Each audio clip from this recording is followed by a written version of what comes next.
Hello बच्चों, good morning. आज हमारा फिजिक्स का चैप्टर लेक्चर है जनरेटर के बारे में। इलेक्ट्रिक जनरेटर पहले हम डिस्कस करेंगे। इलेक्ट्रिक जनरेटर या डायनोमा, ये हमारा प्रत्यावर्ती धारा का लास्ट लेक्चर है, लास्ट टॉपिक है। इसमें विद्युत जनित्र या डायनोमा क्या होता है, पहले हम इसके बारे में डिस्कस करते हैं। विद्युत जनित्र या डायनोमा एक ऐसा यंत्र है या ऐसी युक्ति है जिसके द्वारा यांत्रिक ऊर्जा को वैद्युत ऊर्जा में बदला जा सकता है। यांत्रिक ऊर्जा को वैद्युत ऊर्जा में बदल सकता है।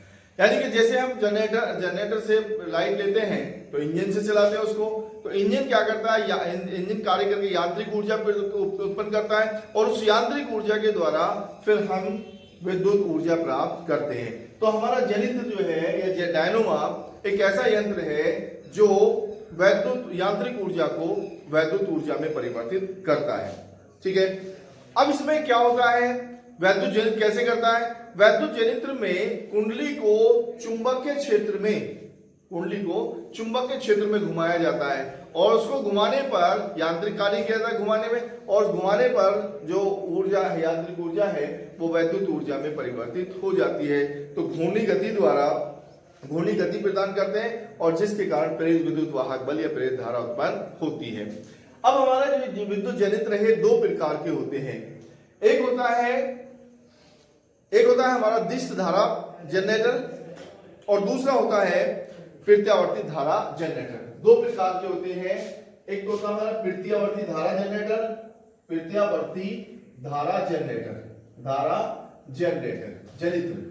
जनित्र या जनरेटर एक ही बात है। और दूसरा होता है दिष्ट धारा जनित्र होता है। ये दो तरह के होते हैं हमारे जनरेटर। एक होता है प्रत्यावर्ती धारा जनित्र और दिष्ट धारा जनित्र। तो यहां हम डिस्कस करेंगे प्रत्यावर्ती धारा जनित्र के बारे में। ठीक है, प्रत्यावर्ती धारा जनित्र के बारे में डिस्कस करेंगे। Alternating current generator. ठीक है, तो प्रत्यावर्ती धारा जनित्र, इसका सिद्धांत पहले हम बात करते हैं। सिद्धांत क्या है? इसका सिद्धांत विद्युत चुंबकीय प्रेरण के सिद्धांत पर ही आधारित है। ठीक है, जब किसी चालक से बद्ध, मान लीजिए कोई चालक है, उससे बद्ध चुंबकीय फ्लक्स में परिवर्तन होता है। कोई चालक है, उसमें फ्लक्स परिवर्तन होता है, तो फ्लक्स परिवर्तन के कारण उसमें प्रेरित विद्युत वाहक बल उत्पन्न होता है। और अगर हमारा वो परिवर्तन बंद है तो उसमें प्रेरित धारा उत्पन्न हो जाती है। ठीक है, तो ये हमारा सिद्धांत पर कार्य करता है हमारा ये जनरेटर। ठीक है, दूसरी बात, इसकी रचना कैसे है, हम संरचना की बात करेंगे। संरचना में देखिए विद्युत जनित्र की संरचना, सबसे पहला भाग है इसमें चुंबक, प्रबल चुंबक होते हैं, क्षेत्र चुंबक कहते हैं। इसके चार भाग होते हैं। सबसे पहला क्षेत्र चुंबक होता है, फील्ड चुंबक, क्षेत्र चुंबक, फील्ड मैग्नेट होता है सबसे पहला भाग इसका। यानी कि इसमें क्या है, एक प्रभावशाली चुंबक होते हैं, प्रभावशाली चुंबक।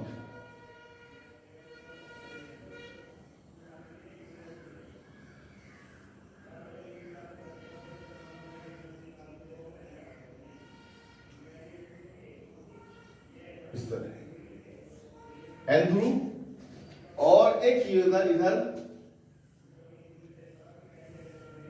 इसका एस ध्रुव होता है।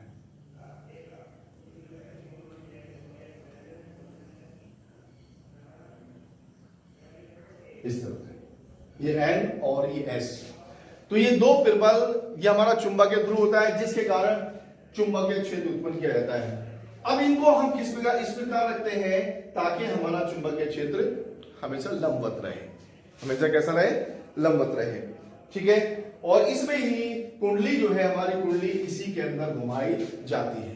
तो ये तो हमारा पहला भाग है जिसे हम क्षेत्र चुंबक कहते हैं। ठीक है, और कुंडली को पहले चुंबकीय क्षेत्र के लंबवत दिशा में हम रखते हैं। ठीक है, दूसरा भाग है इसका आर्मेचर या कुंडली।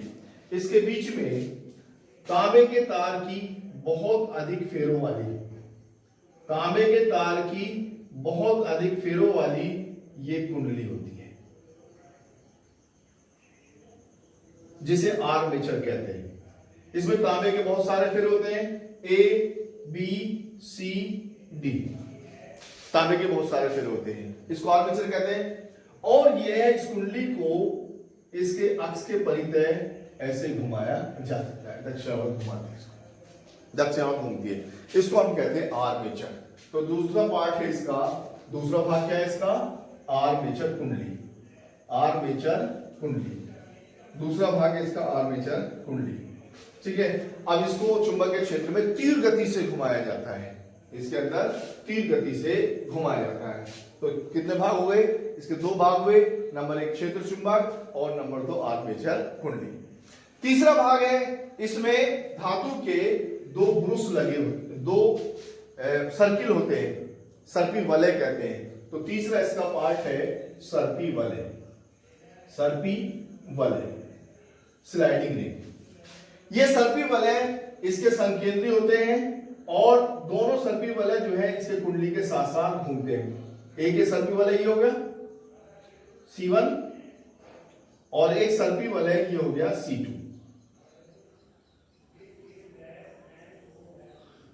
सर्पी वलय C2, ठीक है। जैसे रिंग होता है इस तरह सर्पी वलय होते हैं, सर्पी वलय इस तरह ये ऐसे बंधे होते हैं, ये सर्पी वलय इसमें, ठीक है। और ये जब हमारा ये घूमेगा तो ये सर्पी वलय भी इसके साथ साथ घूमते हैं। तो एक सिरा जो है इसका इस सर्पी वलय से जुड़ा होता है और दूसरा सिरा इस दूसरे सर्पी वलय से जुड़ा होता है, और ये दोनों सर्पी वलय इसके कुंडली के साथ आर्मेचर के साथ साथ इसमें घूमते हैं। तो ये सर्पी वलय होता है। उसके बाद में चौथा भाग इसका ब्रुश, चौथा भाग इसका होता है ब्रुश, ऐसे ब्रुश। इसमें धातु के, तांबे के या किसी धातु के या कार्बन के दो ब्रुश लगे होते हैं। एक ब्रुश यहां B1 ये इसको स्पर्श करता है और एक ब्रुश B2 ये यहां इसको स्पर्श करता है, B2। ये ब्रुश हो गया B1 और ये हो गया ब्रुश B2। ये वाले ब्रुश जो है ये इसके साथ साथ नहीं घूमते हैं बल्कि इसको स्पर्श करते हैं, और ये इसके साथ ये घूमता है तो इसको स्पर्श करते रहते हैं, और ये दूसरा ब्रुश B2 इसको स्पर्श करता रहता है।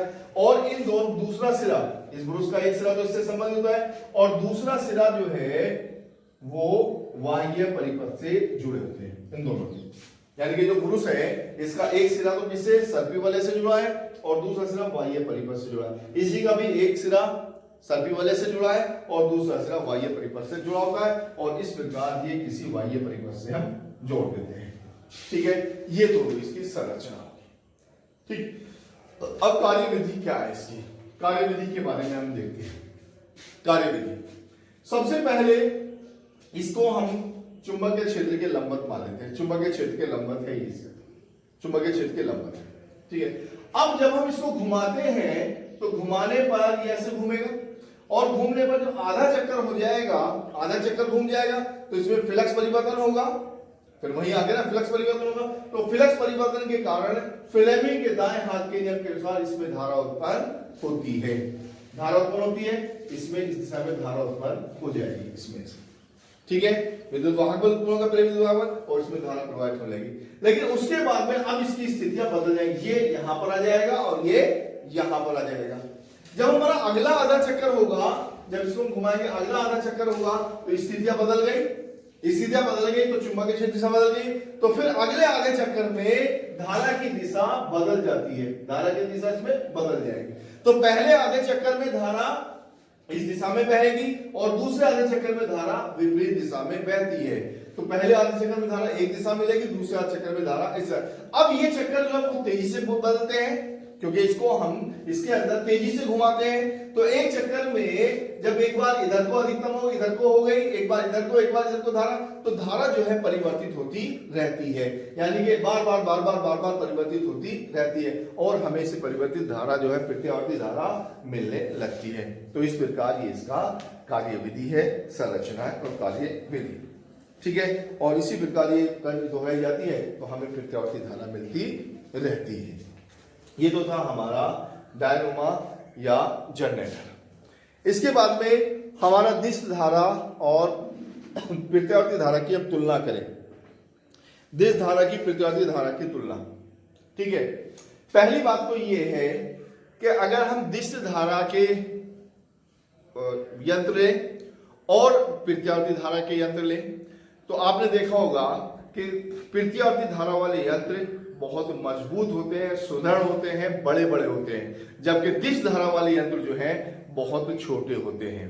ठीक है, दूसरी बात कि प्रत्यावर्ती धारा को जब हम प्रत्यावर्ती धारा को एक स्थान से दूसरे स्थान पर भेजते हैं, यहां से हमें यहां भेजना है, सपोज करो 50 किलोमीटर या 100 किलोमीटर, ये एक स्थान है और ये दूसरे स्थान पर भेजना है, तो यहां से प्रत्यावर्ती धारा को यहां तक भेजने के लिए हमें बहुत कम ऊर्जा खर्च होती है, यानी कि बहुत कम ऊर्जा हानि पर एक स्थान से दूसरे स्थान को भेजा जा सकता है। कैसे कि इसकी धारा को कम कर देते प्रबंधक और वोल्टेज को बढ़ा देते ट्रांसफार्मर के द्वारा, और वहां से एक स्थान से दूसरे स्थान को आसानी से प्रवाहित हो जाती है, क्योंकि धारा की प्रबंधक कम हो जाती है और वोल्टेज बढ़ जाता है, तो फिर हम कहीं तक भी आसानी से भेज सकते हैं। ठीक है, जबकि दिश धारा को भेजने के लिए धारा की मात्रा ज्यादा है, तो धारा की मात्रा ज्यादा है तो उसके लिए भेजने के लिए हमें मोटे तार की आवश्यकता होती है, और मोटे तार इतना बहुत महंगा पड़ता है, बहुत कॉस्टली पड़ता है, और इसमें ऊर्जा भी बहुत ज्यादा खर्च होती है, तो इसलिए प्रत्यावर्ती धारा को दिश धारा की तुलना में अधिक दूरी पर भेजा जा सकता है। ठीक है, प्रत्यावर्ती धारा को अगर हम छुएं और दिश धारा को छुएं तो प्रत्यावर्ती धारा को छूने में एक तकड़ा झटका लगता है, जबकि दिश धारा को छूने में इतना तकड़ा झटका नहीं लगता, तो प्रत्यावर्ती धारा दिश धारा की तुलना में अधिक खतरनाक होती है। दूसरा, दिश धारा को जब हम किसी से प्रवाहित करते हैं तो दिश धारा या धारा जो प्रवाहित होती है वो तार की ऊपरी सतह पर प्रवाहित होती है, यानी कि तार के ऊपरी सतह पर प्रवाहित होती है, यानी कि सरफेस जितनी ज्यादा होगी उतना ही धारा आसानी से प्रवाहित होती है। तो फिर क्या करते हैं, ये जो आप बिजली के तार बनाते हैं, जितने भी तार होंगे आपने देखा होगा कि एक तार ना होकर बहुत सारे तारे को एक साथ लेकर बनाए जाते हैं। कोई भी तार देखें, डोरी के अंदर तार देखें तो उसमें कई सारे तार होते हैं, और कई सारे तारों को मिलाकर जब डोरी बनाई जाती है, ठीक है, तो क्या करते हैं, इसका क्षेत्रफल को हम बढ़ा देते हैं, तो क्षेत्रफल को बढ़ाने पर इसमें धारा आसानी से प्रवाहित हो जाती है, तो इसलिए धारा जो है वो उसकी सतह पर प्रवाहित होती है, तो इसको आसानी से प्रवाहित करने के लिए हम क्या करते हैं, इसको उसके क्षेत्रफल को बढ़ा देते हैं। ठीक है, प्रत्यावर्ती धारा दिश धारा की तुलना में अधिक खतरनाक होती है। ठीक है, तीसरा, इसका विद्युत अपघटन के रूप, विद्युत अपघटन में हम किसका इस्तेमाल करते हैं, विद्युत अपघटन में और विद्युत चुंबक में, इलेक्ट्रोप्लेटिंग में विद्युत दिश धारा का उपयोग किया जाता है। तो ये था हमारा आज का लेक्चर चैप्टर। ठीक है, इस दिश प्रत्यावर्ती धारा। कल हम आपको डिस्कस कराएंगे कुछ ऑब्जेक्टिव क्वेश्चंस और इस चैप्टर के न्यूमेरिकल्स। ठीक है, ओके, थैंक यू।